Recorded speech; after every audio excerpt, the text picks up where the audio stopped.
መንፈስ ቅዱስ ካልመጣ ሰዎች የእግዚአብሔርን ነገር በቀላሉ የማግኘት እድል የላቸው። ማን ሊነግር ይችላል? ከሰው የሰው ብቻ ነው የምትሰሙት። ከእግዚአብሔር ልትሰሙ የምትችሉት በመንፈስ ቅዱስ ብቻ ነው። እኔ አሁን ላይ በጣም ስጋት አለኝ በመንፈሳዊ አቅጣጫ። ለምን መሰላችሁ? አሁን ኤአይ ወይም ይሄ አርቲፊሻል ኢንተለጀንስ ወይም ደግሞ ሰው ሰራሽ አስተውሎት የሚባለው ነገር በጣም ከባድ ነው። በተለይ አገልጋዮች ጥንቃቄ አድርጉ። ትጋትን ይከለክላል፣ መጠማትን ይከለክላል፣ መራብን ይከለክላል፣ መጾምን ይከለክላል። በቀላሉ እያገኘህ እዚህ ጋር እንዴት ነው የምትጾመው? 3 ቀን 4 ቀን 7 ቀን 21 ቀን እንዴት ትገባለህ? የምትፈልገውን እዚህ ጋር የተለያዩ መጽሐፍ ቅዱሶችን አምጥተህ አንብበህ በራስህ መንፈስ ቅዱስን ጠይቀህ አስተምረኝ እንዴት ትላለህ? ከርዕስ እስከ ማጠቃለያ ድረስ ዘርዝሮ አንድ ጊዜ እየሰጠህ ከሰው ለሰው በሰው ሰው ጋር ያበቃል። የበለጠስ ውስጥ ጊዜ ባጠፋችሁ ልክ ከማን እየራቃችሁ ነው? ከመንፈስ ቅዱስ። እኔ የነገርኳችሁ ግን አለ መንፈስ ነው ሕይወትም ነው። እነዛ የነገሯቸው በሙሉ ምንድን ነው? ፊደል ነው። አሁንም እነግራችኋለሁ። ፊደል ምን ይላል አለ? ይገድላል። ኤአይ የሚሰጠን ፊደል እንጂ ምን አይደለም፣ መንፈስ አይደለም። እነግራችኋለሁ። ሁለቱን ምን እንበለው? እንለየው። መንፈሳዊውን ነገርና ስጋዊውን ነገር እንለየው። ነግሬያችኋለሁ። ትምህርት ቤት እኮ ገብተን የምንማረው በምንድን ነው? በሰዎች። አንድ ቀን ምን አለ ትላላችሁ? አትረሷትም። እችን ቀን ብቻ እያዘናጋ ስንፍናን እያስገባ ለመንፈስ ቅዱስ ያለንን ረሃብና ጥማት ከሰዎች ውስጥ እያቋረጠ እያለያየ ሌላ ዓለም ውስጥ ህዝቡን ይዞ እየገባ ነው። ከመንፈስ ቅዱስ አለመማር ማመጽ ነው። በእግዚአብሔር ላይ መታበይ ነው። በእግዚአብሔር ላይ መንፈስ ቅዱስን ረሳን ማለት ማንን ረሳን? እግዚአብሔር ረሳን። አሁን ነው ማስተማር ያለብን ልጆቻችንን ስለ መንፈስ ቅዱስ።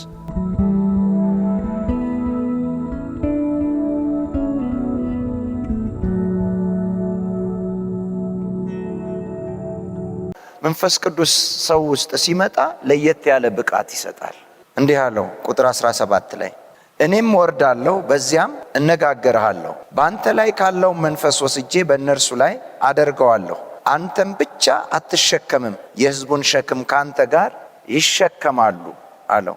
ቁጥር 24 ወረድ ብሎም ሙሴም ወጣ፣ የእግዚአብሔርንም ቃሎች ለሕዝቡ ነገረ። ከሕዝቡ ሽማግሌዎችም 70ውን ሰዎች ሰብስቦ በድንኳኑ ዙሪያ አቆማቸው። እግዚአብሔር በደመናው ወረደ፣ ተናገረው። በእርሱ ላይ ከነበረው መንፈስ ወስዶ በ70 ሽማግሌዎች ላይ አደረገው። መንፈሱም በላያቸው ላይ በወረደ ጊዜ ትንቢት ተናገሩ። ከዚያ በኋላ ግን አልተናገሩም ይላል። ግን ምን አሉ ይላል? ትንቢት ተናገሩ ይላል። ስለማን ነው መናገር የጀመሩት? ትንቢት ስለ እግዚአብሔር የሚነገር ነው። ስለ ሰው አይደለም የሚነገረው። ስለ እግዚአብሔር በማን ላይ? በሰዎች ላይ።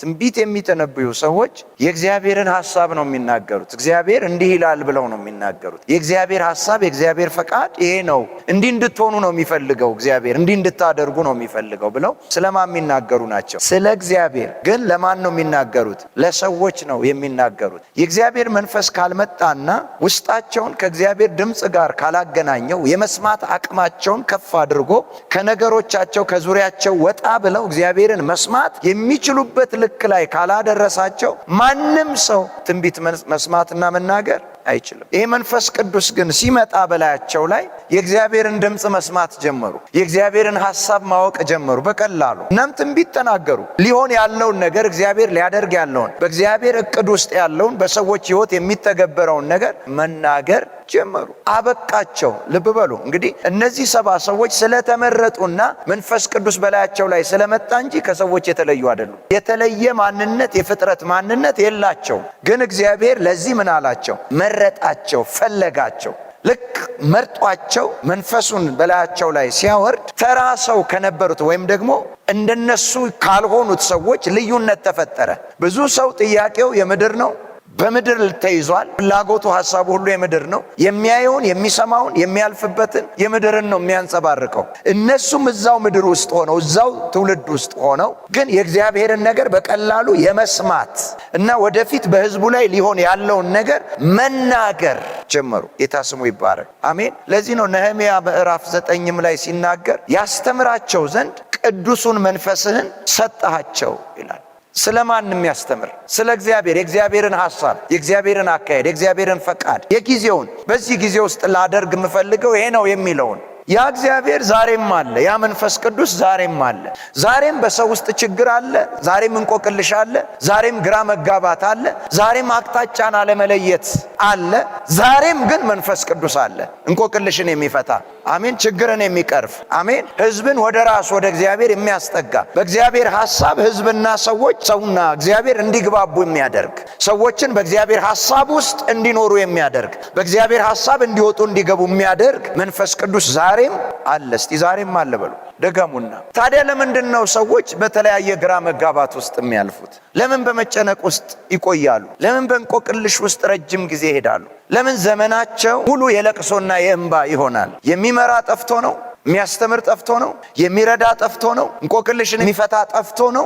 መንፈስ ቅዱስ ሥራ አቁሞ ነው? በእነ ነህምያና በሐዋርያቶቹ ጊዜ ብቻ ነው ያለው? አይደለም፣ ዛሬም አለ። በማን ውስጥ? በእኛ ውስጥ። ግን ምንድነው? መንፈስ ቅዱስ በሰዎች ውስጥ ብዙ ጊዜ ቅድሚያ አያገኝም። የሰማችሁ ነው። ምን አያገኝም? ቅድሚያ አያገኝም። አለ ብዙ ሰዎች ውስጥ ግን የተረሳ ያህል ሆኖ ነው የሚኖረው። የሰው ትኩረት ምድር ላይ ነው። የሰው ትኩረት ነገሮች ላይ ነው። ቅድሚያ ሰጥቶ በመንፈስ ቅዱስ ታምኖ እሱ እኮ አለ በእኔ ውስጥ፣ ይህንን መፍታት ይችላል፣ ይህን መግለጥ ይችላል፣ ይህን ማብራራት ይችላል፣ ይህን መቀየር ይችላል፣ ከዚህ በላይ እኔን ከፍ ሊያደርገኝ ይችላል ብሎ ሰው ከልቡ መንፈስ ቅዱስን የመፈለግ አቅም የለውም። እንደውም ብዙ ጊዜ ሰው ከመንፈስ ቅዱስ ይልቅ በመንፈስ ቅዱስ አገልጋዮች ይታመናል። መንፈስ ቅዱስን ሳይፈልገው የመንፈስ ቅዱስን አገልጋዮች ይፈልጋል ሰው። የሰማችሁኝ ነው። ብዙ ትኩረት አልተሰጠውም። መንፈስ ቅዱስ በአገልጋዮች ውስጥ የሚናገር ከሆነ አገልጋዮቹ ምኖች ናቸው? ሰዎች ናቸው። የእግዚአብሔርም ልጆች ናቸው። የእግዚአብሔር ልጆች መሆናቸው ነው መንፈስ ቅዱስን እንዲሰሙ ከመንፈስ ቅዱስ ምሪት እንዲያገኙ ያደረጋቸው። ብቃት የሆናቸው የእግዚአብሔር ልጅ በመሆናቸው ነው። ስለዚህ የእግዚአብሔርን ድምፅ ለመስማት የእግዚአብሔር ልጅ መሆን ብቻ ነው የመንፈስ ቅዱስን ድምፅ ለመስማት። አሜን። ጌታ ኢየሱስ አንድ ነገር አለ። በጎቼ ድምፄን ይሰማሉ፣ ወረድ አለና መሰማሪያም ያገኛሉ አለ። በጎቼ ምንን ይሰማሉ? ድምፄን ይሰማሉ፣ መሰማሪያም ያገኛሉ አለ። ስለማን ነው የሚያወራው? ስለ በግ ሲያወራ ስለ ሕዝቡ ነው የሚያወራው፣ ስለ ልጆቹ ነው የሚያወራው። ዛሬም በምትፈልጉት አቅጣጫ መንፈስ ቅዱስ አለ። በብቃቱ አለ፣ በአስተማሪነቱ አለ፣ እንቆቅልሽ በሚፈታ ማንነቱ አለ፣ ችግሮችን በሚያስወግድ ማንነቱ አለ፣ እናንተን ማብቃት በሚችል አቅሙ አለ። መንፈስ ቅዱስ አለ። እስቲ መንፈስ ቅዱስ ከኔ ጋር ነው በሉ። መንፈስ ቅዱስ ካልመጣ ሰዎች የእግዚአብሔርን ነገር በቀላሉ የማግኘት እድል የላቸው። ማን ሊነግር ይችላል? ከሰው የሰው ብቻ ነው የምትሰሙት። ከእግዚአብሔር ልትሰሙ የምትችሉት በመንፈስ ቅዱስ ብቻ ነው። እዚህም ጋር እኔ ከመንፈሴ የማፈስባቸው ሰዎች ሸክሙን ምን ይላሉ አለው?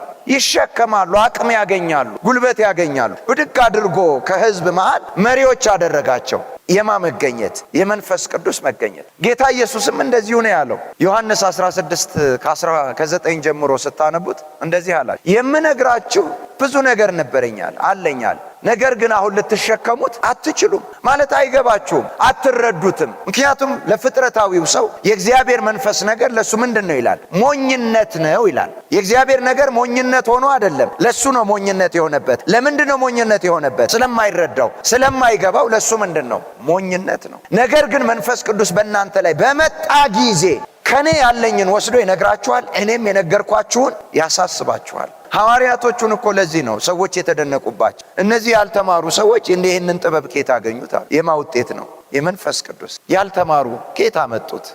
እና ጌታ ኢየሱስም አሁን የምነግራችሁ ብዙ ነገር አለኝ፣ አሁን ግን ልትሸከሙት አትችሉም። ነገር ግን የእውነት መንፈስ በመጣ ጊዜ ሊሆን ያለውን ሁሉ ይነግራችኋል፣ ሊመጣ ያለውንም ያሳውቃችኋል። እኔም የነገርኳችሁን ምን ይላችኋል?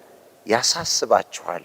እዛ እኔ ሐሳብ ውስጥ እንድትገኙ ያደርጋችኋል። በእኔ ሐሳብ ውስጥ እንድትኖሩ ያደርጋችኋል። ማለት የኔን ሐሳብ እውን ያደርገዋል ውስጣችሁ። ለዛ ቅድም ለነገርኳችሁ ለፍጥረታዊው ሰው የእግዚአብሔር መንፈስ ነገር ምንድን ነው? ሞኝነት ነው። ምን ስላላለው? ስላልተረዳው። መንፈስ ቅዱስ ሲመጣ ግን የመረዳት አቅምን ይጨምራል። የውስጥ ካፓሲቲያችሁን ያሳድገዋል። ያን ጊዜ ህልም ብታዩ የመፍታት አቅም ይኖራችኋል። ራእይ ብታዩ የመፍታት አቅም ይኖራችኋል። በትክክል ከእግዚአብሔር የሆነውን ነገር ማግኘትና ወደ ሰዎች የማድረስ ልዩ አቅም ውስጥ ያስገባችኋል።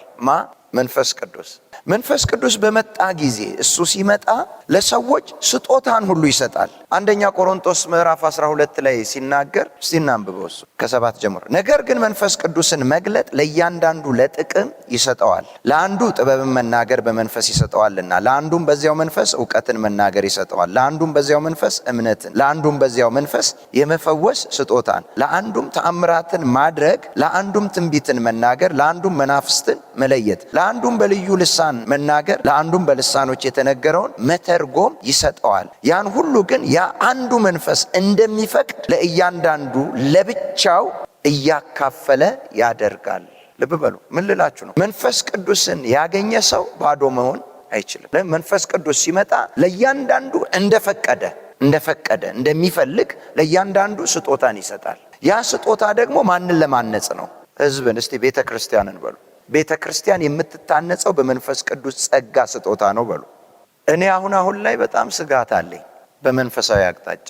ለምን መሰላችሁ? አሁን ኤአይ ወይም ይሄ አርቲፊሻል ኢንተለጀንስ ወይም ደግሞ ሰው ሰራሽ አስተውሎት የሚባለው ነገር በጣም ከባድ ነው። እግዚአብሔር ሰውን ሲፈጥር በምኑ ፈጠረው? በመልኩ በአምሳሉ። ኤአይ ማለት ደግሞ የሰው አምሳል ነው። ባጭሩ የሰው መልክ የሰው አምሳል ነው። አንተ ማነህ ብትሉት ኤአይን እኔ የሰው መልክ ነኝ ይላችኋል። የሰው አምሳል። ለምን መሰላችሁ? ሰው የሚያስበውን የሚማረውን የችግር አፈታቱን የሚመስል አይነት እናምጣ ብለው ነው የፈጠሩት። የማይገልጥላችሁ የማያስረዳችሁ የማይነካካው ምንም የለም። በምድር ላይ ያለ ኢንፎርሜሽን በሙሉ ማን ጋር አለ? ኤአይ ጋር አለ። በደንብ ነው ያለው። ትምህርት ብትጠይቁት ዋና ርዕስ ይሰጣችኋል፣ የርዕሱን ፍቺ ይነግራችኋል። ንዑስ ርዕስ ይሰጣችኋል፣ እሱን ይተነትንላችኋል፣ ማጠቃለያ ይሰጣችኋል። ጥሩ ምን ይሰጣችኋል ማለት ነው? ትምህርት፣ ስብከት ይሰጣችኋል። በደንብ ነው የሚሰጣችሁ። ዝማሬ ስትፈልጉ ግጥም ይሰጣችኋል፣ ዜማ ይሰጣችኋል፣ ድምፅ ይሰጣችኋል። አለቀ። ግን አንድ ነገር ሚስ ያደርጋል። ማን የለበትም? ውስጡ መንፈስ ቅዱስ የለበትም። ጸጋ ሊያካፍል አይችልም። የእግዚአብሔርን ነገር ሊገልጥ አይችልም። ሰዎችና እግዚአብሔርን ሊያገናኝ አይችልም። በፍጹም አይችልም። አሁን ልብ በሉ። ዩቲዩብ ውስጥም ቲክቶክ ውስጥም ምን ውስጥም ስትገቡ ደስ የሚሉ መዝሙሮች እየተለቀቁ ነው። የምን? የኤአይ። በደንብ ስሙኝ። ጌታ የሌላቸው ሰዎች ስለ እግዚአብሔር አልዘፈኑም። ሙሉ አንድ ዘፈን ስለ እግዚአብሔር ብቻ አልተዘፈነም። የእግዚአብሔር ነው ማለት ይቻላል? እግዚአብሔር አለበት? የለበትም። እግዚአብሔር የሚመለከው በግጥም አይደለም፣ በእውነትና በመንፈስ ነው። እየሰማችሁ ነው? ይሄ ኤአይ አሁን የመጣው ይሄ ሰው ሰራሽ አስተውሎት የመጣው በ1956 አሜሪካ ውስጥ አንድ ኮሌጅ ውስጥ ነው። እንደ ሰው የሚያስብ እንደ ሰው የሰውን ፍላጎት የሚሞላ ስራን የሚያቀላጥፍ ችግርን የሚፈታ እንደ ሰው ኮምፒውተር ውስጥ ማስቀመጥ እንችላለን ብለው ነው የፈጠሩት። በአንድ ኮንፈረንስ ላይ አንድ ሰው ነው ይሄንን ያመጣው። ምድር ላይ ያለ ኢንፎርሜሽን በሙሉ በዛ ውስጥ አለ። ስለ ቢዝነስ፣ ስለ ትምህርት፣ ስለ ጤና፣ ስለ ኮሚኒኬሽን፣ ስለ ግንኙነት ማናቸውንም ነገር ብትጠይቁት ማንም ሰው ሊያስተምራችሁ ከሚችል የተሻለ ነገር ያስተምራችኋል። ጊዜያችሁን ጠብቆ እዛም ሳትሉ ማንንም ሰው ብድግ አድርጎ ማብቃት ይችላል። መስማት፣ ማንበብ፣ መረዳት እስከቻለ ድረስ በምድራዊው ነገር በደንብ ይጠቅማል። መንፈሳዊው ነገር ጋር ከመጣ ግን አደጋ አለው። ታያላችሁ እኮ እኔም ምንድነው ብዬ በደንብ ሰምቻለሁ። መዝሙሩ የእውነት ነው የምላችሁ ሰምቻለሁ። እንዴት ደስ እንደሚል አዲስ ኪዳንን እንዴት እንደሚያወጣው ምሳሌ ከሆነ ምሳሌን የሆነ ከሆነ የሆነን እንዴት አቀነባብሮ በሚያምር ዜማ። ግን ማን የለበትም? መንፈስ ቅዱስ የለበትም። እየሰማችሁ ነው? አመለኩ ማለት ትችላላችሁ? ይቻላል ወይ? እግዚአብሔርን ማምለክ ይቻላል? እግዚአብሔር በሰው ነው የሚመለከው፣ በሰው ሰራሽ አይመለክም። አሜን። በጣም ስጋት አለኝ። የእውነት ነው የምላችሁ፣ ከልቤ ስጋት አለኝ። በተለይ አገልጋዮች ጥንቃቄ አድርጉ። ትጋትን ይከለክላል፣ መጠማትን ይከለክላል፣ መራብን ይከለክላል፣ መጾምን ይከለክላል። በቀላሉ እያገኘህ እዚህ ጋር እንዴት ነው የምትጾመው? 3 ቀን 4 ቀን 7 ቀን 21 ቀን እንዴት ትገባለህ? የምትፈልገውን እዚህ ጋር የተለያዩ መጽሐፍ ቅዱሶችን አምጥተህ አንብበህ በራስህ መንፈስ ቅዱስን ጠይቀህ አስተምረኝ እንዴት ትላለህ? ከርዕስ እስከ ማጠቃለያ ድረስ ዘርዝሮ አንድ ጊዜ እየሰጠህ መዘመር ይቻላል፣ መነካት ግን አይቻልም። ማስተማር ይቻላል፣ ሰው መቀየር ግን አይቻልም። ለምን? ማን ስለሌለበት? መንፈስ ቅዱስ የለም።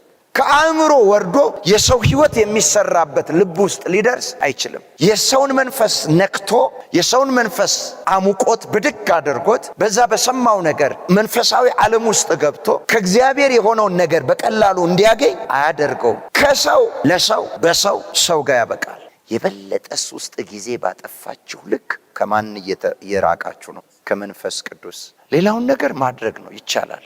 እኛስ ትምህርት ቤት ገብተን ሰው አይደለም የሚያስተምረን አይደል ወይ? ነው እኮ። ለስራ ስልጠና ሰዎች አይደለም የሚሰጡት? ነው እኮ የሚያዘጋጁት። ችግር የለውም በዛ ጉዳይ። መንፈሳዊ ነገር ውስጥ ግን እሱ ውስጥ ማንን አናገኝም? እግዚአብሔርን አናገኘው፣ መንፈስ ቅዱስን አናገኘው። በዛ ከቆየን ይሄንን እየወደድነው እንመጣለን፣ መንፈስ ቅዱስን እየረሳነው እንመጣለን። በቆየን ልክ የእግዚአብሔር መገኘትና አለመገኘት ለኛ የማይታወቅ ይሆናል። ከወደድነው እዛው ጋር ነው የምንቀረው። መንፈስ ቅዱስ አለ ወይስ የለም የሚለው ግን ጥያቄ እንደሆነ። በዚህ ዘመንም ደግሞ እግዚአብሔር ለልጆቹ ለቤተ ክርስቲያን የሰጠው ማንን ነው? መንፈስ ቅዱስ። አሜን አላችሁ? እስቲ መንፈስ ቅዱስ ነው የተሰጠኝ በሉ ደገሙና። በሚመችና በሚጠቅም በሚረዳ አካሄድ ዓለም ግን እየቆየች ከማን እየተለያየች ነው የምትመጣው? ከእግዚአብሔር ከመንፈስ ቅዱስ እየተለያየች ነው የምትመጣው። በጣም ጥንቃቄ ያስፈልጋል። በተለይ ሰነፍ አገልጋዮች እዚህ ጋር ይፈተናሉ። መንበርከክ የማያውቁ፣ መጸለይ የማያውቁ፣ ማንበብ የማያውቁ፣ በቀጥታ ርዕስ ብቻ ይሰጡታል፣ ተርትሮ ያወጣላቸዋል። አለቀ። እኔ በእውነት እጠይቃችኋለሁ፣ የእውነቴን ነው የምለው። ማምለክም ከፈለጋችሁ በኤአይ መዝሙር እግዚአብሔርን አታምልኩ፣ አታገኙትም። ልትዘምሩ ትችላላችሁ፣ ልትሰሙ ትችላላችሁ። መንፈስ ቅዱስን ግን እዛ ውስጥ አታገኙትም። እየሰማችሁኝ ነው? እስቲ መንፈስ ቅዱስ በኤአይ አይገኝም በሉ። የለም። ምክንያቱም የምን ውጤት ነው? የሰው አእምሮ ውጤት ነው። ቻካርት የሚባለው ሰው ነው የፈጠረው። እንደ ሰው የሚያስብ የሰውን ፍላጎት የሚያሟላ፣ ልብ በሉ ዓላማው ስራን የሚያቀላጥፍ ሰው፣ ችግር አፈታትን የሚያውቅበትን እንደ ሰው የሆነ እንደ ሰው የሚሰራ ኮምፒውተር ውስጥ መግጠም እንችላለን ብለው ነው ያደረጉት። ኤአይ የማመልክ ነው? የማምሳል ነው? የየትኛው ሰው? ያው የተፈጥሯዊው ሰው። ለምን ቸርች መሄድ ያስፈልጋል የሚል ደረጃ ላይ እኮ ሰዎች ደርሰዋል። መንፈስ ቅዱስ ለቤተ ክርስቲያን ነው የተሰጠው። መንፈስ ቅዱስን የምናገኘው የት ነው? ቤተ ክርስቲያን ውስጥ፣ አማኝ ውስጥ። ጌታ ስሙ ይባረክ። ሌላ ውስጥ ልናገኘው አንችልም። ስለዚህ በቀላሉ የሰውን ነገር፣ ምድራዊውን ነገር ሊያስተምረን ይችላል። የእግዚአብሔርን ነገር ግን ሊያስተምረን አይችልም። ለዚህ ነው ያስተምራቸው ዘንድ ቅዱሱን መንፈስህን ሰጠሃቸው። ዕለት ከእግዚአብሔር ተማሪዎች ልንሆን ነው የሚገባው። አሜን። እድገታችን እኮ እኛ ወደ ደቀ መዝሙርነት ነው። ደቀ መዝሙር የላይፍ ታይም ነው። ምን ማለት ነው ደቀ መዝሙር? የክርስቶስ ኢየሱስ ተማሪ፣ የክርስቶስ ኢየሱስ ተከታይ፣ የክርስቶስ ኢየሱስ ወኪል። በራሱ በክርስቶስ ኢየሱስ መንፈስ ያልተማረ የክርስቶስ ተማሪ ሊሆን ይችላል እንዴ? አይችልም። የራሱ የክርስቶስ ኢየሱስ መንፈስ ያላስተማረው ሰው የክርስቶስ ተከታይ መሆን ይችላል ወይ? አይችልም። የራሱ የክርስቶስ መንፈስ ያላስተማረው ሰው የክርስቶስ ወኪል መሆን ይችላል ወይ? አይችልም። እንደሱ ሆኖ መስራት ይችላል ወይ? አይችልም። ነገ አጋንንት ማስወጣት ችግር ነው የሚሆነው በዚህ ከቀጠለ። ምክንያቱም አጋንንት በመንፈስ ቅዱስ ነው የሚወጣው። አሜን አትሉም? ጌታ ኢየሱስን ምንድነው ያሉት? ማቴዎስ 12 ላይ በብኤል ዜቡል በአጋንንት አለቃ አጋንንትን ያወጣል አለው። ያስወጣል አይደለም አለ ጌታ ኢየሱስ ወረድ ብሎ። እኔ በእግዚአብሔር መንፈስ ነው ማስወጣው አለ። ከእግዚአብሔር መንፈስ ሰዎችን የሚያላቅቅ ነገር ጣልቃ ከገባ ሰይጣን በትውልዱ ላይ እንዲበረታ ያደርገዋል። ማን ያስወጣዋል? ማንም ያስወጣ። የፈለገውን ሊያደርግ ይችላል፣ ምቹ ይሆንለታል። ሰይጣንን የሚያስወጣ ማን ስለሆነ? መንፈስ ቅዱስ። ህመምተኞች ቸርች መጥተው ላይፈወሱ ይችላሉ፣ ስለማይገለጥ መንፈስ ቅዱስ። ልብ በሉ ሉቃስ 5 ላይ ስታነቡት በደንብ ስሙ። የአካባቢው ሰው ሁሉ መጣ፣ ሊሰሙና ከደዌያቸው ሁሉ ሊፈወሱ ምን ይሉ ነበር ይላል? ይመጡ ነበር። ምን ሊሉና? ሊሰሙና ሊማሩና የጌታን ንግግር ሊሰሙ ከጌታ ንግግር ሊማሩና ምን ሊሉ? ሊፈወሱ። አሁን ፈውስ ያለው ምን ውስጥ ነው? የጌታ አስተምህሮት ውስጥ። ምንን ይዞ ስለመጣ? መንፈስ ቅዱስን። ለዚህ ነው ጌታ ኢየሱስም እንደዚህ ያለው፣ የጌታ መንፈስ በእኔ ላይ ነው፣ ለድሆች ወንጌልን እሰብክ ዘንድ ቀብቶኛል፣ ለታሰሩት መፈታትን፣ ለዕውሮች ማየትን፣ ለተጨቆኑት ነፃነትን እናገር ዘንድ ምን ብሎኛል? ልኮኛል አለ። የጌታ መንፈስ በማን ላይ ነው አለ? በእኔ ላይ። የጌታ መንፈስ ስላለ ነው ዕውሮች ማየት የቻሉት፣ የታሰሩ ነፃ የወጡት፣ የተጨቆኑት ነፃ የወጡት። አሜን። ዛሬም ሁላችን ቅድሚያ ልንሰጥ የእግዚአብሔር ሐሳብ በዚህ ጊዜ ለመንፈስ ቅዱስ ቅድሚያ እንድንሰጥ ነው። የእግዚአብሔር ልጆች የሆኑ ሁሉ በማን ነው የሚመሩት? በእግዚአብሔር መንፈስ የሚመሩ ሁሉ እነሱ የማ ልጆች ናቸው? የእግዚአብሔር ልጆች ናቸው። ያ መንፈስ ራሱ የእግዚአብሔር ልጆች መሆናችንን ከመንፈሳችን ጋር ምን ይላል?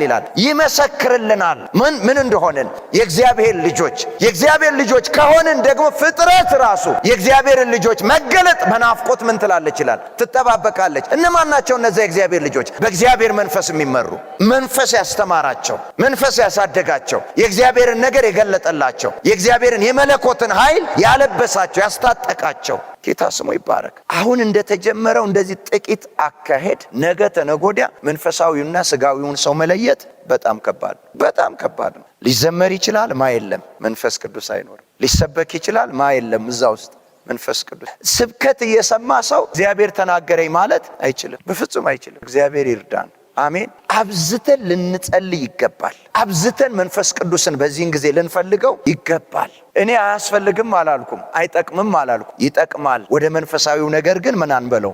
አናስገባው። መንፈስ ቅዱስን እዛ ውስጥ ልናገኝ አንችልም። የለም መንፈስ ቅዱስ እንዲሁ ግምት አይደለም የምነግራችሁ። ራሴ ጠየቅኩት ኤአይን አንድ ቀን ጸሎት ይፈውሳል ወይ እምነቱን ልጠይቀው። ኤአይን ጠየቅኩት እምነት ይፈውሳል ብዬ አልኩት እና ምርጫ ሰጠኝ። ከምን ከዚህ እንደ ሰው እኮ ነው የሚያወራላት። ይሄኛው ሊፈውስ ይችላል። እንዴት? ሰው ሲጸልይ ከስትረስ እየራቀ ይሄዳል እና ከስትረስ በሚርቅበት ሰዓት ይሄኛው በሽታ ምን ይላል? ወይ ይቆማል ወይ እንጂ ይፈውሳል አይልም። እየሰማችሁ ነው? መንፈስ ቅዱስን እንደውም ምን አይለውም፣ አያውቀውም። በጣም ነው የገረመኝ። ስለ ጌታ ኢየሱስ ደም ጠየቅኩት። በዝርዝር ነገረኝ፣ ዝርዝር አድርጎ ነገረኝ። ግን ያንን ደም እኮ አያውቀውም። የሰማችሁ? ያ ደም እዛ ውስጥ የለም። ለምን አላነብላችሁም? የሰጠኝን ሴቭ አድርጌዋለሁ። በክርስትና እምነት በደንብ ስሙኝ፣ መንፈሳዊ እንዴት እንደሚመስል። በክርስትና እምነት የኢየሱስ ደም የሰውን ልጅ ከኃጢአት ለማንጻትና ከእግዚአብሔር ጋር ለማስታረቅ የፈሰሰ የቤዛነት መሰረት ነው ይላል። እውነት ነው ውሸት ነው? ንገሩኝ። እውነት እኮ ነው። እኛስ ከዚህ የተለየን ሰብካለን እንዴ? ከዛ ዋና ጥቅሞችና ተግባራት ይላል። የምኑ? የደሙ ከኃጢአት ያነጻል። አንደኛ የኢየሱስ ክርስቶስ ደም ከኃጢአት ሁሉ ያነጻናል። አንደኛ ዮሐንስ ምዕራፍ 1 ቁጥር 7 ሰጥቶ ነው። የሰማችሁ ነው። ይቅርታን ያስገኛል። ሁለተኛ ማለት ደም ሳይፈስ የኃጢአት ስርየት የለም ይልና አሁንም ዕብራውያን ምዕራፍ 9 ቁጥር 22። ሶስተኛ የአዲስ ኪዳን መሰረት ነው። ኢየሱስ ለብዙዎች ለኃጢአት ይቅርታ የሚፈስ የኪዳን ደም መሆኑን አስተምሯል። ይሄ አይደል ያለው ማቴዎስ ላይ የአዲስ ኪዳን ምኔ ነው አለ? ደሜ ነው ብሏል። ውሸት ነው? አራተኛ ቤዛነትና ድል ይሰጣል። በደሙ አማካኝነት አማኞች ሰይጣንንና ሞትን ድል ነስተዋል ይላል ራእይ 12:11 ከበጉ ደም የተነሳና ከምስክርነታቸው ቃል የተነሳ ድል ነሱት። የሰማችሁ ነው አይደል? ስንተኛ? 5 ሰላምና እርቅ በመስቀሉ ላይ በፈሰሰው ደም አማካኝነት በሰውና በእግዚአብሔር መካከል ሰላም ሆኗል። ይሄ ወንጌል አይደለም ግን ማየለበትም። ደሙ በመጽሐፍ ቅዱስ ውስጥ የሚገለጽባቸው ስሞች። አሁን ይሄን ስነግራችሁ አንዳንዶቻችሁ በዚህ መልኩ አይታችሁ ታጣቁ። እነግራችኋለሁ ኤአይ በሚያውቀው መልኩ ማለት ነው። አንደኛ ምን ይለዋል? ክቡር ደም አንደኛ ጴጥሮስ ምዕራፍ 1 ቁጥር 19። ሁለተኛ የበጉ ደም ራእይ 7:14። ሶስተኛ የመስቀሉ ደም ቆላስያስ 1:29። የመስቀሉ ደም መጥቶላችሁ ያውቃል? ከልቤ ነው፣ እውነተኛው ነው። የመስቀሉ ደም መጥቶላችሁ ያውቃል? በዚህ የክርስቶስ ደም። አራተኛ ንጹህ ደም እንለዋለን እንጂ በጥቅስ ደረጃ ታስቀምጡታላችሁ። ይሁዳ የተናገረውን ማቴዎስ 27 ቁጥር 4 ላይ ንጹህ ደም በማፍሰሴ እኔ ምንድነኝ አለ። ተጸጽቻለሁ። አያችሁ እንደዚህ ያወጣል። አሁን ይሄንን ልብ በሉ። ርዕስ ይሰጣችኋል፣ ርዕሱን ያብራራላችኋል። ንዑስ ርዕስ ይሰጣችኋል፣ በሱ ላይ ትንታኔ ይሰጣችኋል፣ ማጠቃለያ ሁሉ ይሰጣችኋል። ስብከት አይሆንም ግን ማን የለበትም? መንፈስ ቅዱስ። ይሄንን ነው አደጋ አለው የምለው። ዝማሬም ሰምቻለሁ፣ የአዲስ ኪዳን በደንብ ደጋግሜ ሰምቼዋለሁ። በጣም ደስ ይላል። ከልቤ ነው የምላችሁ፣ በጣም ደስ ይላል። ግን ማ የለም? መንፈስ ቅዱስ የለም። የፈለገ እያሸበሸብ እየጮህ እልል እያልኩ በዛ መዝሙር ውስጥ ላምልክ ብል እግዚአብሔርን ላመልከው አልችልም። እግዚአብሔር የሚመለከው በምንና በምንድን ነው ይላል። ያ እውነትና መንፈስ ደግሞ ያለው ማንጋ ነው? ሰው ጋ ነው። ከዚህም የተነሳ ነው ቅድም እንዳልኳቸው አንዳንዶች እንዲህ ማለት ጀምረዋል። ቤተ ክርስቲያን መሄድ ምን ያደርጋል? በእንደዚህ መልኩ ትምህርት እየመጣ ማለት ነው። አይጠቅምም ወይ? 100% ይጠቅማል። ግን ለምንድን ነው የሚጠቅመው? ለምድራዊው ነገር። መንፈሳዊ ነገር ግን ልናገኝበት አንችልም። ለማንም ሕይወትን ማካፈል አይችልም። ጌታ ኢየሱስ አንድና አንድ ብሏል። እኔ የነገርኳችሁ ቃል እሱ ምንድነው አለ? መንፈስ ነው ሕይወትም ነው ያለው። የእግዚአብሔርን ቃል ከራሱ ከመንፈስ ቅዱስ ስንቀበለው ለምንድነው እኔ የነገርኳችሁ ያለው? እኔ የነገርኳችሁ ቃል መንፈስም ነው ሕይወትም ነው ያለው። ለምንድነው እኔ ያለው? ለምን አለ? ከዛ በፊት ቃሉ አልነበረም እንዴ? አዲስ ቃል ነው እንዴ ኢየሱስ ይዞ የመጣው? ይዞ አልመጣም። አዲስ ቃል ይዞ አልመጣም። ከብሉይ ኪዳን ጀምሮ በሕግ በነቢያት በመዝሙራት በትንቢት የተጻፈውን ሁሉ ምን አልኩላቸው ነው የሚለው። እንደውም ተረጎመላቸው ነው የሚለው። መጽሐፍትን ያስተውሉ ዘንድ አእምሯቸው ምን አለ ነው የሚለው? ከፈተ ነው የሚለው። ለምንድን ነው ያንን መጽሐፍ ይዘው ማስተዋል ያልነበራቸው? ለምንድን ነው ያንን ሁሉ ጽሑፍ ይዘው ያልተተረጎመላቸው? በድፍኑ የሆነባቸው ለምን ነበር? መንፈስ ቅዱስ ከነርሱ ጋር ከአብዛኛዎቹ ጋር ስለሌለ። ስለዚህ ሌሎቹም የነገሯቸው አለ። እኔ የነገርኳችሁ ግን አለ መንፈስ ነው ሕይወትም ነው። እነዛ የነገሯቸው በሙሉ ምንድን ነው? ፊደል ነው። አሁንም እነግራችኋለሁ። ፊደል ምን ይላል አለ? ይገድላል። ኤአይ የሚሰጠን ፊደል እንጂ ምን አይደለም፣ መንፈስ አይደለም። እነግራችኋለሁ። እንደዛም አድርጋችሁ የምታካፍሉ ሰዎች ለሰው መንፈስ አታካፍሉም። እውነት ተጠንቀቁ። ካሁኑ ምንድነው የምታካፍሉት? ፊደልን ባካፈላችኋቸው ልክ ሰዎቹ ምን ይላሉ? ይሞታሉ። የጊዜውን የሚሰጥ ሕይወት የሚሰጥ እንዴ የእግዚአብሔርን ቃል አይደለ ወይ የሚነግረኝ ነው እኮ አይደል ልትሉኝ የምትችሉት። አሁን የቅድሙ ሁሉ የእግዚአብሔር ቃል አይደለ ነው እኮ የምትሉኝ። እግዚአብሔር በጊዜ ውስጥ ሬማ አድርጎ ራሱ የፈለገውን ሲናገር ነው መንፈሱ የሚያልፍበት። ከእግዚአብሔር ቃል ስለሆነ ብቻ ትክክል ነው ማለት አይቻልም። ለምንድን ነው ታዲያ የዲያብሎስ ተቀባይነት ያላገኘው? ኢየሱስ ጋር እኮ መጥቶ ጥቅስ ጠቀሰለት አይደል እንዴ? ይጠብቁህ ዘንድ መላእክቱን ስላንተ ያዛቸዋልና እግሮችን በድንጋይ እንዳይሰናከሉ በእጆቻቸው ይይዙሃል ተብሎ ተጽፎልሃል አይደል ያለው ነው እኮ ያለው። ኢየሱስም ጥቅስ ነው የመለሰለት። ጌታ አምላክን ምን አትበለው አትፈታተነው ተብሎ ተጽፏል። ይሄም ተጽፏል ነው፣ ያም ተጽፏል ነው። ሁለቱም ከሸመደዱት ነው የተናገሩት። ማን አሸነፈበት? ለምን? የእግዚአብሔር ቃል በእግዚአብሔር ቃል ይሸነፋል።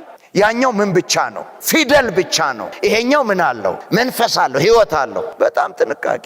ሊሰብኳችሁ ይችላሉ ቁጭ አድርገው፣ ከማን ጋር ግን አያገናኟችሁም። መልእክት ሆኖ አይወጣም። መንፈስ ቅዱስን አታገኙበትም። ለዚህ ነው ጌታ ኢየሱስ አስቀድሞ እኮ ብሏል አለ እኮ። ለራሳቸው የሚመቻቸውን አስተማሪዎች ምን ያህል ያዘጋጃሉ። በተለይ ልብ በሉ። ከዚህ በኋላ ብዙ ነገር ትሰማላችሁ። መንፈስ ቅዱስ ከሌለ አቅጣጫ ማግኘት አይቻልም። መንፈስ ቅዱስ ከሌለ የትንቢት መንፈስ እኮ ሲመጣ ምንድን ነው የሚያደርገው? ያጽናናል፣ ያንጻል፣ ያርማል። የሰማችሁ ነው። ግን እንዴት ነው ከመንፈስ ቅዱስ ልናገኝ የምንችለው? ኤአይን ስትጠይቅ ከሰጠህ መንፈስ ቅዱስንም ስትጠይቀው ይሰጥሃል የጊዜውን። አሜን አላችሁ? መንፈስ ቅዱስ መጠየቅ ብቻ ነው። ጊዜ ስጡ፣ አቴንሽን ስጡ፣ ከዛ ውስጥ ውጡ፣ እመኑት፣ መንፈስ ቅዱስን ጠይቁት፣ ይሰጣችኋል። አሜን፣ ይሰጣችኋል። በተለይ አገልጋይ አደጋ ውስጥ የወደቀበት ጊዜ ነው። ከዛም ጠይቀህ ጸልዬ እግዚአብሔር በዚህ ቃል ላይ ሞገስ ይሰጠዋል? የለም። ሞገስ ከማን ነው የሚመጣው? ይኸውልህ፣ ክብር ከምስራቅ ወይም ከምዕራብ አይመጣም፣ ከሚያከብር ከማዘንድ ነው ይላል። ከእግዚአብሔር ዘንድ ነው የሚለው። ለአንደበታችሁ ቃል ሕይወት የሚሰጠው ማን ነው? መንፈስ ቅዱስ ነው። ለጸጋው ቃል አደራ ሰጠናችሁ እኮ ነው ያለው። ጌታ ስሙ ይባረክ። ይሄ የጸጋው ቃል የተባለበት ቃል ውስጥ ማስላለ ነው? መንፈስ ቅዱስ ስላለ ነው። የመንፈስ ቅዱስ መሳሪያው፣ የመንፈስ ቅዱስ ቋንቋው ቃሉ ነው። መገኛው ቃሉ ነው። ኃይሉ ቃሉ ነው። ጌታ ስሙ ይባረክ። አሜን። እዩት፣ ግቡና እናንተው የመለየቱ አቅም ላይ ከደረሳችሁ ጸልያችሁ መንፈስ ቅዱስ የሚሰጣችሁን የሚያስረዳችሁን እና ኤአይን ጠይቃችሁት የሚሰጣችሁን መልእክት አነጻጽሩት። ሙሉ በሙሉ ህልውና የምታገኙት የጌታን ህልውና የምታገኙት መንፈስ ቅዱስ የሰጣችሁ ውስጥ ነው። አሜን አላችሁ? ምክንያቱም እግዚአብሔር የኃይል የሆነውን የጊዜውን ቃል ይሰጣል ነው የሚለው። የምን የሆነውን? የኃይል የሆነውን የምኑን ቃል? የጊዜውን ቃል የኃይል የሆነውን ቃል ኤአይ ሊሰጥ አይችልም፣ በፍጹም አይችልም። ዕውቀቱም ኃይሉም ጥበቡም በማን ልክ ነው? በሰው ልክ ነው። የእግዚአብሔርን መፍትሄ በሰዎች ውስጥ አታገኙም፣ የእግዚአብሔር መንፈስ ውስጣቸው ካሉ ሰዎች ውስጥ እንጂ። ያስተምራቸው ዘንድ ቅዱሱን መንፈስህን ምን አልካቸው? ሰጣቸው። አንደኛ ዮሐንስ ምዕራፍ 2 ቁጥር 20 እና 27ንም ስታነቡት እንደዚህ ነው የሚለው፣ ማንም ሊያስተምራችሁ አያስፈልጋችሁም። የተቀበላችሁት ቅባት በእናንተ ውስጥ የሚኖረው እርሱ ሁሉን ያስተምራችኋል፣ ያሳውቃችኋል። ምን ልላችሁ ነው? መንፈሳዊውን ነገርና ስጋዊውን ነገር ከወዲሁ ለዩት። መንፈሳዊ ኢንፎርሜሽንና ስጋዊ ምድራዊ ኢንፎርሜሽን የምታገኙበትን ከወዲሁ ለዩት። መንፈሳዊውን ነገር ስትፈልጉ ወደ ማን ሂዱ? ወደ መንፈስ ቅዱስ ሂዱ፣ ወደ እግዚአብሔር ሂዱ፣ ወደ መጽሐፍ ቅዱስ ሂዱ ራሳችሁ። ለምድራዊው ነገር ግን ራሱ ምን ይላችኋል? ይረዳችኋል፣ ይጠቅማል። ዓላማውም ለዛ ነው። የሰውን ምቾት ለማስጠበቅ፣ ስራን ለማቀላጠፍ፣ ችግር አፈታትን በቀላሉ እንዲያውቁ ተደርጎ ዓላማው ይሄ ነው። ከአንድ ሰው ውስጥ ነው የወጣው። ቻከርተር የሚባለው በ50 አቀረቡት ኮሌጅ ውስጥ፣ በ56 ላውንች ያደረጉት። ከዛን ጊዜ ጀምሮ እያደገ መጣና አሁን መንፈሳዊ ነገራችንን በቅርቡ ያዘው። አምልኮ ጀመረ፣ ስብከት ጀመረ። እየሰማችሁ ነው ወይ? ነገ መልእክት ቢሰጥስ? ትናንት ወዲያ እኮ አይጠበቅም ነበር እንዴ? ዝማሬ ነበር ወይ? በኤአይ ነበር አልነበረም? ነገ ተነገ ወዲያ ደግሞ መልእክት የሚሰጥ ቢሆንስ? ልንገርህ፣ ኤአይ ከመንፈስ ቅዱስ ይልቅ ለሰይጣን ቅርብ ነው። እነግራችኋለሁ። ድሮም ሰይጣን ለሰው እንጂ ለመንፈስ ቅዱስ ምን አይደለም፣ ቅርብ አይደለም። ስለዚህ ከሰው የወጣ ከሆነ እድሉ ሰፊ ነው።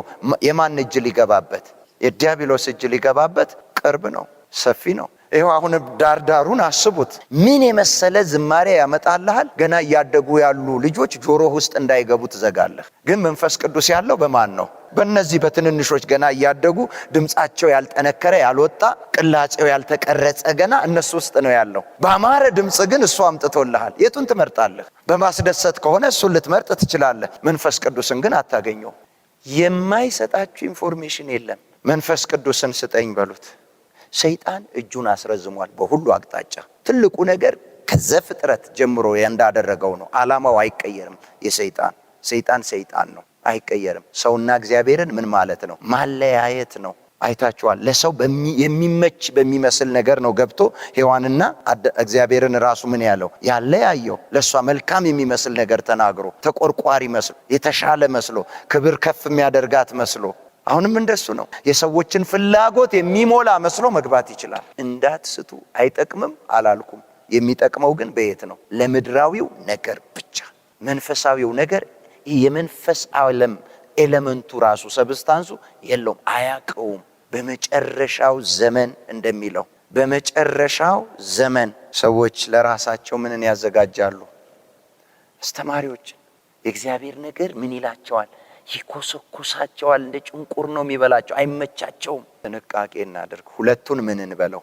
እንለየው። መንፈሳዊውን ነገርና ስጋዊውን ነገር እንለየው። ነግሬያቸዋለሁ። ትምህርት ቤት እኮ ገብተን የምንማረው በምንድን ነው? በሰዎች። አንዳንድ ስልጠናዎች የምንወስደው በምንድን ነው? በሰዎች። ምክር ከሰዎች እናገኛለን። የዛን ያህል ከዛ በላይ ይጠቅማል። በቀላሉ ባጭሩ፣ ቅልጥፍጥፍ ባለ በጸዳ ኢንፎርሜሽን ወደ መንፈሳዊ ነገር ግን ማምጣት አደጋ አለው። ከማን ያለያያል? ከእግዚአብሔር ከመንፈስ ቅዱስ። አታገኙትም መንፈስ ቅዱስ። እንግዲህ አሁን አንዳንድ ቦታ ላይ ስብከቱ ጀምሯል ማለት ነው። አንዳንድ ቦታ ላይ ምኑ ጀምሯል? ዝማሬው ጀምሯል። የለም ማለት ነው። አያችሁ፣ የሰው ጥበብ አስገብተን መንፈስ ቅዱስን እንዳናስወጣ። ለዚህ እኮ ነው ቀኖቹ ክፉዎች ናቸውና ዘመኑን ምን በሉት? ዋጁት። ምን ማለት ነው? ግዙት። አያምልጥ ከናንተ። በዘመን ላይ የሚገለጠው ከናንተ በልጦ አይገኝ። አይውሰዳችሁ፣ አይጠቅልላችሁ። ግዙት። እናንተ ዋጁት፣ አስቀሩት። አንድ ቀን ምን አለ ትላላችሁ? አትረሷትም እችን ቀን። አይደለም በዚህ መልኩ በፈለጋችሁት ቋንቋ ጠይቃችሁት የሚሰጣችሁ ደረጃ ይድረስና አሁን ብዙ ቦታ የትርጉም ትምህርቶች እያስቸገሩ ናቸው። የምን ትምህርት? የትርጉም። የእንግሊዘኛውን በቀጥታ በምን?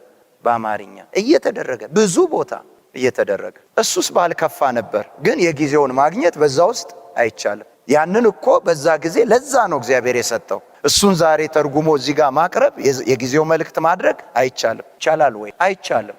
ብቻ እያዘናጋ ስንፍናን እያስገባ ለመንፈስ ቅዱስ ያለንን ረሃብና ጥማት ከሰዎች ውስጥ እያቋረጠ እያለያየ ሌላ ዓለም ውስጥ ህዝቡን ይዞ እየገባ ነው።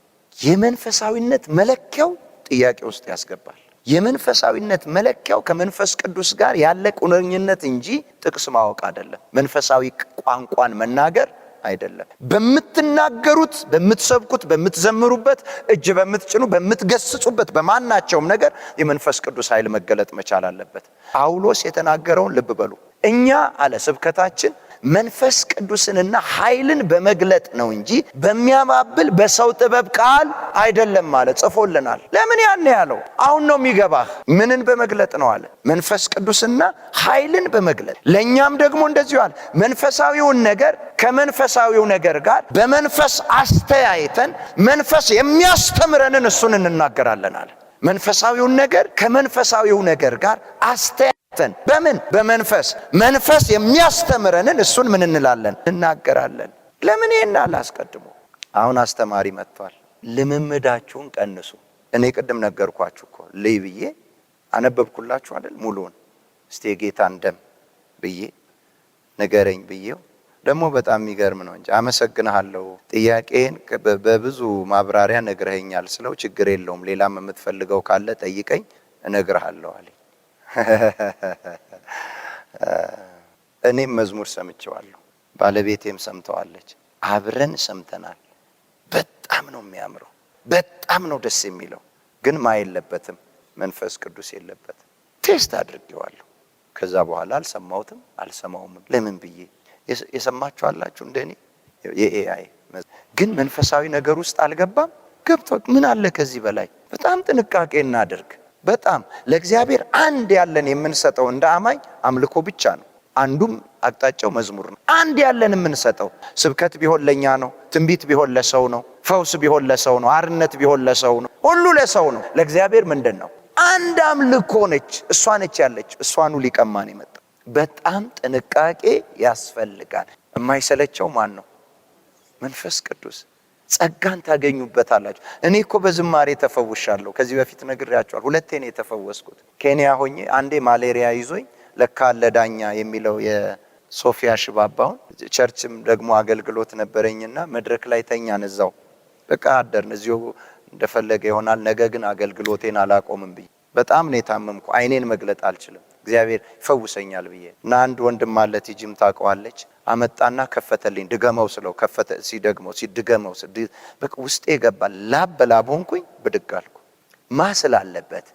መንፈስ ቅዱስ ስላለበት። አንዴም ደግሞ እንደዚሁ ሐኪም ቤት ሄድኩ። ብርድ ነው ተባልኩ እና በጣም ያመኛል፣ ቆረጣጥመኛል፣ ምን ይለኛል። እግዚአብሔር ሲረዳ ከሰማያት ወርዶ የማመዝሙር ነው የተስፋዬ ጋቢሶ አንድ ልጅ ኳየር ልጅ አለ፣ ጎረቤቴ ነው። ክፈትልኝ አልኩት። ድገመው አልኩት። እኔ ተሸፋፍኝ ድገመው አልኩት። ጠዋት ላይ ነው እንዲሁ በላብ ወጣልኝ። ተነስቼ ወደ ቸርች ሄድኩ። መዝሙር ሰምቼ 2 ተፈውሻለሁ። እንዲሁም ቸርቻችን ደግሞ አንድ ጊዜ ኳየር ውስጥ ያለች አገልጋይ ነች። ኩላሊቶቿን በጣም ታማ ተኝታ ነበር። ከዛ ቸርች መጣ። መቆም አቅቷት ተቀምጣለች። ማምለክ አትችልም። ቆማ ማለት ነው። እና ዘማሪው ይዘምራልና ግጥሞቹ ችግርን ከእግሬ ስር ይጥለውና በጭንቅላቱ ላይ ሩጥበት ይለኛል እያለ ይዘምራል። አሁን ቀጠለና ደግሞ በሽታን ከእግሬ ስር ይጥልና በጭንቅላቱ ላይ ሩጥ የሆነ ነገር ፈነቀላት እና ሊትራሊ ብድግ ብላ ሮጠች። ተፈወሰች። እንኳን ሊሰለችህ መንፈስ ቅዱስ የሌለበት የትኛውም ነገር በመንፈሳዊ ነገር ይዘለው ልንቀጥል አንችልም። ያስተምራቸው ዘንድ ምንን ሰጣቸው አለ? ቅዱሱን መንፈስህን ሰጣቸው። የእግዚአብሔርን ነገር ሊያስተምረን የሚችል መንፈስ ቅዱስ ብቻ ነው። የሚመራን እሱ ብቻ ነው። የእግዚአብሔርን ፈቃድ፣ የእግዚአብሔርን ሐሳብ፣ የእግዚአብሔርን ፍላጎት ወደኛ የሚያመጣና እኛን ከእግዚአብሔር ጋር አጣብቆን የሚያኖረን ማን ነው? መንፈስ ቅዱስ ብቻ ነው። እርሱ ሲመጣ እኔን ምን ይለኛል አለ? ያከብረኛል አለ። ጌታ ስሙ ይባረክ። የትኛውም ነገር፣ የትኛውም መልእክት፣ የትኛውም መንፈሳዊ የሚመስል ነገር መንፈስ ቅዱስን ይዞ ካልመጣ እናንተ ጋር ሲደርስ ጌታን ሊያከብረው አይችልም። መንፈስ ቅዱስ ነው ጌታን የሚያከብረው። እሱ ሲመጣ፣ የእውነት መንፈስ እሱ ሲመጣ ወደ እናንተ ምን ይለኛል? ያከብረኛል። ጌታ ስሙ ይባረክ። ሌላውን ነገር ተጠቀሙበት፣ መንፈሳዊ ነገር ውስጥ ግን አታስገቡት። ሕይወታቸውን ያደርቀዋል። መጥፎ ነው። እናንተ አልላችሁ በዛም የሄዱ ሰዎችን ሕይወታቸውን ያደርቀዋል። ከመንፈስ ቅዱስ ያለያያቸዋል። ከእግዚአብሔር ሐሳብ ያለያያቸዋል። መንፈስ ቅዱስ በመጣ ቁጥር እኮ ነው እናንተ ላይ ኃይል የምትሞሉት። አዋቂ ግን ደካማ፣ አዋቂ ግን ቅባት አልባ መሆን አትችሉም። መንፈስ ቅዱስ ከመጣ ጌታ ስሙ ይባረክ። አሜን። እና የመንፈስ ቅዱስን ሐሳብ የመንፈስ ቅዱስን ፍላጎት ሊገልጥላችሁ የሚችለው ማን ብቻ ነው? ራሱ መንፈስ ቅዱስ ነው። የበለጠ በዚህን ጊዜ መንፈስ ቅዱስን የምንፈልግበት ጊዜ ነው። ከመንፈስ ቅዱስ የሚያርቅ ብዙ ነገር መጥቷል። መንፈስ ቅዱስን ደግሞ አብዝተን የምንፈልግበት ጊዜ ነው። የተቀደማችሁ ሊመስላችሁ ይችላል። እነግራችኋለሁ፣ ይሄ አይቀርም። በተለይ ለአገልጋዮች ፈታኝ ጊዜ ነው ብያችኋለሁ። በደንብ ቲዮሎጂካል አካሄዱን ጠብቆ በደንብ የማትነቀፉበት የማትተቹበት አድርጎ ያወጣላችኋል። ይሄንን ይዘው ለባለ አእምሮ ለሚቀርቡ ሰዎች በጣም እነዚህ የተማሩ ሰዎች አንባቢ ናቸው፣ በደንብ የተዘጋጁ ሰዎች ናቸው። በደንብ ቁጥር ያሰጣል። እችችን ፍለጋ ሰዎች ጸልዮ ከመንፈስ ቅዱስ ምሪትን ፈቃድን ከማግኘት ውጪ በአጭሩ እዛ ውስጥ ይገባሉ። ግን መንፈስ ቅዱስና ሕዝቡን ምን ይሉታል? ያለያዩታል። ያስተምራቸው ዘንድ ቅዱሱን መንፈስህን ምን አልካቸው? ሰጠሃቸው። ምን ይላቸው ዘንድ? ለመንፈስ ቅዱስ ምን እንዲሆኑለት? ተማሪ እንዲሆኑለት። ጌታ ይመስገን። አሜን። እኔም አመፀኛ አልነበርኩም አለ እኮ። በማለዳ ጆሮዬን ምን ትላለህ አለ? ትከፍታለህ። እንደ ተማሪ እሰማህ ዘንድ በማለዳ ታነቃኛለህ፣ እኔም እማራለሁ። አመፀኛም አልነበርኩም። ከመንፈስ ቅዱስ አለመማር ማመጽ ነው በእግዚአብሔር ላይ፣ መታበይ ነው በእግዚአብሔር ላይ። በዚህን ጊዜ እንደ ግልም እንደ ቤተ ክርስቲያን ውስጥ ባሉ በአገልግሎት ዘርፎችም መካከል ትልቁ የጸሎት ርዕስ ሊሆን የሚገባው በዚህ ጊዜ ማን ነው? መንፈስ ቅዱስ። አሜን አላችሁ? መንፈስ ቅዱስ። በቃ መንፈስ ቅዱስ። አሜን። መንፈስ ቅዱስ። የመንፈስ ቅዱስ ተገልጦ ኃይል፣ ፈውስ፣ ነፃነት፣ አርነት፣ ምስክርነቶች ሲበዙ ያኛውን ተራ እያደረገው ይሄዳል። ከተመሳሰልን ግን አለቀ። ሊዘነጋም ሊረሳም የማይገባ ማን ነው? አሁን መንፈስ ቅዱስ። በቃ ለቤተ ክርስቲያን የተሰጠ ማን ነው? መንፈስ ቅዱስ። የእግዚአብሔር ልጆች ሊመሩበት የተሰጠ ማን ነው? መንፈስ ቅዱስ። አስተማሪያችን ማን ነው? መንፈስ ቅዱስ። ሮሜ ምዕራፍ 8 ከ26 ጀምሮ ስታነቡት እንዲህ ይላል፣ እንዴት መጸለይ እንዳለብን እንኳ አናቅም፣ ነገር ግን በማይነገር መቃተት መንፈስ ቅዱስ ምን ይልናል? ይቃትትልናል። የእግዚአብሔርንም የልብ ሐሳብ ስለሚያውቅ የእሱን ምን ይልናል? ይገልጥልናል አለ። ጌታ ስሙ ይባረክ። አሜን። ምን ይልልናል? ይገልጥልናል። ዋና እናድርገው የቤተ ክርስቲያን መንፈስ ቅዱስን። አሜን። ምክንያቱም ኢየሱስ ራሱ በመንፈሱ ነው እኛ ውስጥ ያለው። እግዚአብሔር ሥላሴ በመንፈስ ቅዱስ ውስጥ ነው እኛ ውስጥ ያለው። ጌታ ስሙ ይባረክ። አሜን። መንፈስ ቅዱስን ረሳን ማለት ማንን ረሳን? እግዚአብሔርን ረሳን። ገና ከጅምሩ እናንተ ሰዎች እኔ በጣም አደጋው በጣም ነው እየታየኛል። አሁን እንኳን ይሄ ሳይደርስ መንፈስ ቅዱስ የማይነሳበት የመንፈስ ቅዱስ ስጦታዎች የማይገለጡበት ስንት ስብሰባ አለ አይደል እንዴ? በስምህ አማኝ አለ አይደል እንዴ? ልሳን የሌለበት አጋንንት የማይገሰጽበት ይሄ ተጨምሮ እንዴት ነው የሚኮነው? ልጆቻችን ወዴት ነው የሚሄዱት? አሁን ነው ማስተማር ያለብን ልጆቻችንን ስለ መንፈስ ቅዱስ። አሁን ነው ማስተማር ያለብን። አሁን መንፈስ ቅዱስን እንዲለዩት ማድረግ መቻል አለብን። በእያንዳንዱ ድምፅና መልእክት ውስጥ መንፈስ ቅዱስን መስማት መቻል አለባቸው ይላል እኮ መዝሙር በቅንፍ 103 ላይ የቃሉን ድምፅ የምትሰሙ ምኖቹ ይላል? መላእክቶቹ። የቃሉን ምን ድምፅ? በቃል ውስጥ የማንን ድምፅ ይሰማሉ? በምንሰማው በየትኛውም ቃል ውስጥ የማንን ድምፅ መስማት አለብን? የመንፈስ ቅዱስን። ራሳችን ልንመሰክር ይገባል። በዚህ ውስጥ መንፈስ ቅዱስ ምን አለኝ ተናገረኝ ብለን መርመር አለብን። በጣም እዚህ ላይ መንቃት መቻል አለብን። ጌታ ይባረክ። ያስተምራቸው ዘንድ መንፈስ ቅዱስን ሰጣቸው። ክብር ለኢየሱስ ይሁን። መንፈስ ቅዱስ ያበቃናል። መንፈስ ቅዱስ ያንጸናል። መንፈስ ቅዱስ የእግዚአብሔርን ሐሳብ ይገልጥልናል። የጊዜውን ያሳውቀናል። ውስጣችንን ያንጸዋል። ከሁኔታ ከነገሮች በላይ ያደርገናል። በእነዚህ ክፉ በሆኑ ቀኖች መካከል ዘመኑን የምንዋጅበትን አቅም፣ ልዩ ጥበብ ይሰጠናል። ሁልጊዜ ከሚወለዱ ነገሮች በላይ ነው የሚያደርገን። በቃ ስለ መንፈስ ቅዱስ እንጸልይ። ቋንቋችን እሱ ይሁን፣ ረሃባችን እሱ ይሁን፣ ፍለጋችን እሱ ይሁን፣ ጥማታችን እሱ ይሁን። ሪቫይቫሉን ያምጣው። አሜን ያምጣው። አሜን ያምጣው። አሜን ያምጣው። ያኔ ነው ስጋና የስጋ ውጤቶች መገዛት የሚችሉት።